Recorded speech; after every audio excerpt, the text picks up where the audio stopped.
লাডাখৰ খিলঞ্জীয়াৰ অধিকাৰ প্ৰতিষ্ঠাৰ যি সংগ্ৰাম সোনাম ৱাংচুকৰ নেতৃত্বত সেই সংগ্ৰামলৈ আমি অসম সন্মিলিত মহাসংঘই পূৰ্ণ সমৰ্থন জনাইছো।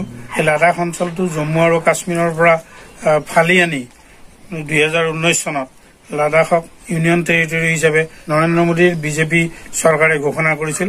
তাৰ পিছতেই লাভতকৈ লোকচান বেছি হ'ল লাডাখৰ খিলঞ্জীয়া জনগণৰ। ইউনিয়ন টেৰিটৰী হোৱাৰ পিছতিৰ ওপৰত সম্পদৰ ওপৰত সেই অধিকাৰ পিছত বাতিল হৈ গ'ল আৰু তাত এতিয়া বিভিন্ন মাল্টি নেশ্যনেল কোম্পানীবোৰক লাডাখৰ মাটিত বিভিন্ন ধৰণৰ উদ্যোগ প্ৰতিষ্ঠা কৰিবৰ কাৰণে অনুমতি দিয়াৰ ফলত লাডাখৰ প্ৰাকৃতিক পৰিৱেশ ধ্বংস হৈ গ'ল। পাহাৰ, বৰফাবৃত পাহাৰ, এই পাহাৰবোৰে গোটেই ভাৰতৰ যিটো পৰিৱেশ, সেই পৰিৱেশ ভাৰসাম্য ৰক্ষা কৰাৰ ক্ষেত্ৰত অৰিহণা যোগায়। পৰিৱেশটোৱে এতিয়া ধ্বংসৰ ফালে গুচি গৈছে এই তথাকথিত ঔদ্যোগিকৰণৰ নামত। 2019 চনত লাডাখৰ পৰা 370 যে অনুচ্ছেদ বাতিল কৰি ঢোকঢাল বজাইছিল যে তাৰ ফলত ৰাইজৰ উপকাৰ হৈছে বুলি, কিন্তু উপকাৰ হোৱা নাই।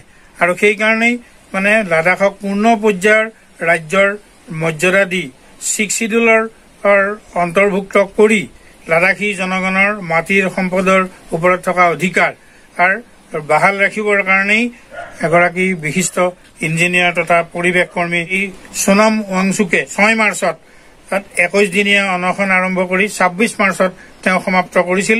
লে এপেক্স বডি আৰু কাৰ্গিল ডেভেলপমেণ্ট কাউন্সিল এই দুটা সংগঠনে যৌথভাৱে এই আন্দোলনৰ নেতৃত্ব লৈছে আৰু এই আন্দোলনৰ 370 অনুসূচী এই লাডাখত বাহাল থকা অৱস্থাত খিলঞ্জীয়া মানুহৰ মাটিৰ অধিকাৰ, সম্পদৰ অধিকাৰ যি আছিল আৰু স্থায়ী বাসিন্দাৰ প্ৰমাণ পত্ৰ লাভ কৰাৰ ফলত চাকৰি ব্যৱসায়ত তেওঁলোকে যি সুযোগ পাইছিল সেইটো বৰ্তমান লাডাখী জনগণে হেৰুৱাইছে।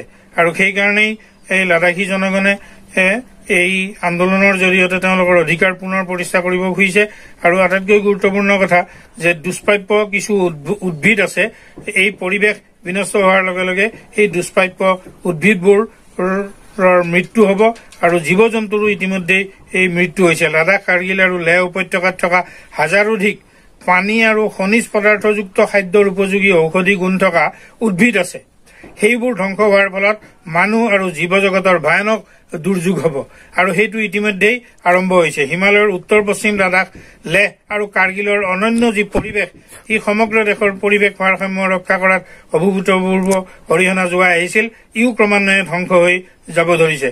চীনৰ চোৰাংচোৱা, আমেৰিকাৰ চোৰাংচোৱা বুলি সোনাম ৱাংচুক অভিযুক্ত কৰি নৰেন্দ্ৰ মোদীৰ বিজেপি চৰকাৰে এটা বেয়া প্ৰচাৰ চলাই আহিছিল।